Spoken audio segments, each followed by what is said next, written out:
টানা ১৯ মাস ধরে গাজায় চলছে ইসরায়েলি আগ্রাসন, চলছে ইসরায়েলের নির্বিচার হত্যাযজ্ঞ। প্রতিদিনই তীব্র থেকে তীব্রতর হচ্ছে ইসরায়েলি বাহিনীর হামলা। এবার পুরোপুরি গাজা দখল করতে চায় দেশটি। আন্তর্জাতিক মহলের চাপে কিছু শর্তে অস্থায়ী যুদ্ধবিরতিতে রাজি হলেও স্থায়ীভাবে রাজি নয় ইসরায়েলের প্রধানমন্ত্রী বেনিয়ামিন নেতানিয়াহু। কিন্তু কেন? বিস্তারিত জানাচ্ছেন জান্নাতুন নাহার জেরি।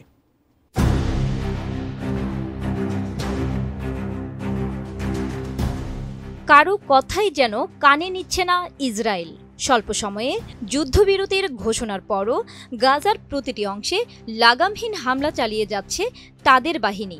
বিভিন্ন দেশের চাপ ও সমালোচনাকে পাত্তাই দিচ্ছেন না ইসরায়েলের প্রধানমন্ত্রী বেনিয়ামিন নেতানিয়াহু।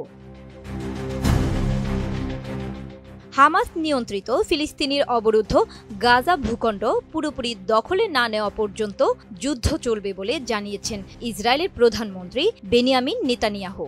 একই সঙ্গে গাজায় যুদ্ধবিরতির কোনো স্থায়ী চুক্তিতে রাজি নন বলেও জানিয়েছেন তিনি।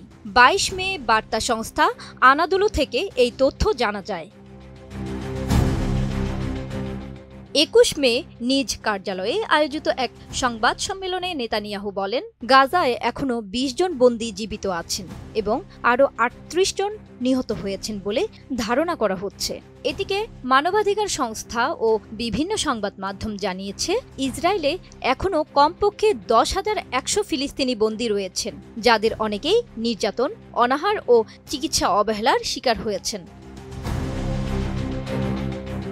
টানা সপ্তমবারের মতো বেস্ট টিস্যু পেপার ব্র্যান্ড হিসেবে স্বীকৃতি পেয়েছে বসুন্ধরা টিস্যু। ইসরায়েলের প্রধানমন্ত্রী নেতানিয়াহু আরও বলেন, শুধুমাত্র বন্দীদের উদ্ধারে স্বল্প সময়ের জন্য যুদ্ধবিরতি বিবেচনায় আনা হতে পারে, তবে এটিকে অস্থায়ী বিরতি বলে উল্লেখ করেন তিনি।